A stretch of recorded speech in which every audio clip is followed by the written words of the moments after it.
నేటి సినిమా మతతత్వానికి మంది స్వామ్యానికి పెద్దపీట వేస్తుందా?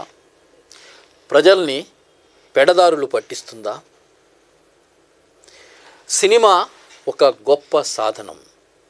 కొన్ని దశాబ్దాల క్రితం వరకు సామాజిక వాస్తవాలను చిత్రీకరించడం, ప్రగతిశీల ఆలోచనలను ప్రోత్సహించడం సినిమాల్లో ఉండేది. మదర్ ఇండియా, దో బీఘా జమీన్, నయా దౌర్ ఈ హిందీ సినిమాలు ఈ కోవకు చెందినవే. అలాగే బయోపిక్స్ అనగానే అటెన్బరో తీసిన గాంధీ వంటి సినిమాలు వచ్చాయి. భగత్ సింగ్ జీవితంపై సినిమా వచ్చింది. ఇవన్నీ సమాజంలో విలువలను ప్రోత్సహించే సినిమాలు. కానీ ఇప్పుడు పరిస్థితి మారిపోయింది. మెజారిటేరియనిజం, మూకస్వామ్యం, విభజన రాజకీయాలు ఇప్పుడు పెరిగిపోయాయి. హిందూ రాష్ట్ర నినాదాలు మారుమోగుతున్నాయి. ఈ వాతావరణంలో సినిమా హిట్ అవ్వాలంటే, డబ్బుల వాన కురవాలంటే, విభజన భావాలను ప్రచారం చేసే మతతత్వం సందేశంతో చరిత్రను వక్రీకరించి విద్వేష భావాల సినిమాలు తీయడం లాభసాటిగా భావించడం ప్రారంభమయ్యింది. నిజాలను సమాధి చేసి కల్పనలను వాస్తవాలుగా చూపించడం మొదలయ్యింది. ఇలాంటి సినిమాల్లో కశ్మీర్ ఫైల్స్ ఒకటి. ఈ సినిమాను స్వయంగా ప్రధాని మోడీ గొప్పగా ప్రచారం చేశారు. ఆర్ఎస్ఎస్ చీఫ్ మోహన్ భగవత్ ప్రచారం చేశారు. బీజేపీ నేతలు ఈ సినిమా టికెట్లు కొని వివిధ ప్రాంతాల్లో ప్రజలకు పంచిపెట్టి సినిమా చూడండి అన్నారు. కశ్మీర్ ఫైల్స్ సినిమాపై వచ్చిన విమర్శలు చదివితే ఈ సినిమా ఎలాంటి ప్రాపగాండా సినిమానో అర్థమవుతుంది. మరో ఉదాహరణ కేరళ స్టోరీ. ఈ సినిమాలో ఐసిస్లో చేరిన భారతీయ అమ్మాయిల సంఖ్య 32,000 అంటూ అబద్ధాలు ప్రచారం చేశారు. 72 హూరే వంటి ఇలాంటి కొన్ని సినిమాలు ఇస్లాంపై బురద జల్లే సినిమాలు. ఇస్లామిక్ టెర్రరిజం అంటూ రాజకీయ ప్రచారం చేసే సినిమాలు కొన్ని బాక్సాఫీసు వద్ద బోల్తా కొట్టాయి. ఈ సినిమాల ముఖ్య లక్ష్యం ఇస్లామోఫోబియా పెంచడం. మరోవైపు గాడ్సే 2022 సినిమా గాంధీజీ హంతకుడిని చాలా గొప్పవాడిగా కీర్తించడానికి తీసిన సినిమా. అందుకోసం నిర్లజ్జగా ఈ సినిమాలో అబద్ధాలు చెప్పారు. ఉదాహరణకి, భగత్ సింగ్ను కాపాడడానికి గాంధీ ఎప్పుడూ ప్రయత్నించలేదని చెప్పడం, భగత్ సింగ్ ఉరితీయబడినప్పుడు విషాదాన్ని ప్రకటిస్తూ కాంగ్రెస్ తీర్మానం చేయడాన్ని గాంధీ అడ్డుకున్నారని చెప్పడం, ఇవన్నీ అబద్ధాలు. ఇలాంటి అబద్ధాలతో గాంధీ హంతకుడిని గొప్పవాడిగా కీర్తించే ప్రయత్నాలు చేశారు. ఇప్పుడు ఇలాంటి మరో సినిమా వచ్చింది. దాని పేరు స్వతంత్ర వీర్ సావర్కర్. ఇందులో పచ్చి అబద్ధాలను నిజాలుగా నమ్మించడానికి ప్రయత్నించారు. ఈ సినిమా ప్రకారం భగత్ సింగ్ సావర్కర్ను కలవడానికి వెళ్ళాడట. సావర్కర్ రాసిన మొదటి స్వతంత్ర పోరాటం పుస్తకాన్ని మరాఠీ నుంచి ఇంగ్లీషులోకి అనువదిస్తానని చెప్పాడట. నిజాలేమిటి? చాలామంది ఈ పుస్తకాన్ని చదివారు. ఈ పుస్తకం 1908 ప్రాంతంలో రాయబడింది. ఆ తర్వాతి సంవత్సరమే ఆ పుస్తకం ఇంగ్లీషు అనువాదం కూడా వచ్చింది. భగత్ సింగ్ పుట్టిందే 1907లో.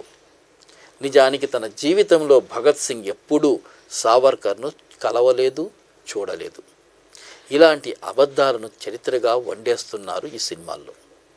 ఈ సినిమాలో సావర్కర్ ఏమంటాడంటే, 1912 నాటికి మనం స్వాతంత్రం సంపాదించుకోవలసిందంటాం. కానీ చరిత్రను చూస్తే సావర్కర్ 1910లో అండమాన్ జైలులో ఉన్నాడు. అప్పటి నుంచి క్షమాభిక్ష లేఖలు బ్రిటిషు వాళ్లకు రాయడం ప్రారంభించాడు. 1912 వరకు 3 క్షమాభిక్ష లేఖలు రాశాడు. ఈ లేఖల్లో బ్రిటిషు వారికి క్షమాభిక్ష కోరడమే కాదు, తనను విడుదల చేస్తే బ్రిటిషు వారికి విధేయుడిగా సేవలు చేస్తానని కూడా రాశాడు. ఆ తర్వాత బ్రిటిష్ వారు విడుదల చేసిన తర్వాత సావర్కర్ చేసింది కూడా అదే. స్వతంత్ర పోరాటానికి చాలా దూరంగా ఉన్నాడు.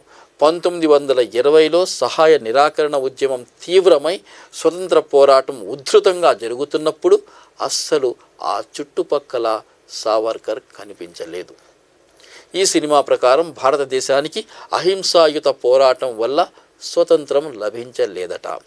హింసాత్మక సాయుధ పోరాటం వల్ల లభించిందట. కానీ చారిత్రక వాస్తవాలు ఎలా ఉన్నాయో అది కూడా చూద్దాం. అప్పట్లో దేశ స్వతంత్రం కోసం సాయుధ పోరాట మార్గంలో నడుస్తున్న వాళ్ళు Hindustan socialist republic association. Bhagat Singh ఆయన మిత్రులు ఉరికమ్మం ఎక్కిన తర్వాత మరో పెద్ద సాయుధ పోరాట ఉద్యమం ఏది వెంటనే ఏర్పడలేదు. సావర్కర్ బ్రిటిష్ వారికి క్షమాభిక్ష పత్రాలు రాయడం ప్రారంభించిన తర్వాత సావర్కర్ సారథ్యంలోని అభినవ భారత్ సంస్థ బ్రిటిష్ వారిపై పోరాటమే చేయలేదు. ఆజాద్ హింద్ ఫౌజ్ స్థాపించి పోరాడిన సుభాష్ చంద్రబోస్ 1945లో మరణించారు. ఆజాద్ హింద్ ఫౌజ్లోని సైనికులను పట్టుకుని ఎర్రకోటలో నిర్బంధించారు.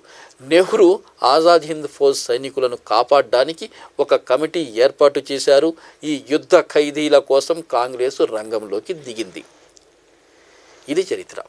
ఈ సినిమా ప్రకారం బ్రిటిష్ వారిపై పోరాడడానికి ఒక సైన్యం ఏర్పాటు చేయాలని బోస్కు సలహా ఇచ్చింది కూడా సావర్కరే. చరిత్రను పరిశీలిస్తే కాంగ్రెసును వదిలి సాయుధ పంథా స్వీకరించిన బోస్ జర్మనీ, జపాన్ల సహాయంతో బ్రిటిష్ వారిని ఓడించాలనుకున్నాడు. బోస్ బ్రిటిష్ వారిపై పోరాడుతున్నప్పుడు సావర్కర్ హిందూ మహాసభ సహాయంతో బ్రిటిషు సైన్యంలో హిందువులను రిక్రూట్ చేస్తూ బ్రిటిష్ వారికి సహాయపడుతూ ఉన్నాడు. అందుకే ఈ సినిమా చూసిన తర్వాత నేతాజీ సుభాష్ చంద్రబోస్ మనుమడు చంద్రకుమార్ బోస్ ఏమన్నాడంటే, సుభాష్ చంద్రబోస్ గొప్ప దేశభక్తుడు, నేతాజీకి సావర్కర్తో లింకు పెట్టే ప్రయత్నాలు చేయవద్దని సినిమా తీసిన వారికి నిర్మొహమాటంగా చెప్పాడు. వినోదం, విజ్ఞానానికి మార్గమైన సినిమాను విద్వేష రాజకీయాలకు కొదువ పెట్టి పబ్బం గడుపుకోవాలని చూడటం విచారకరం.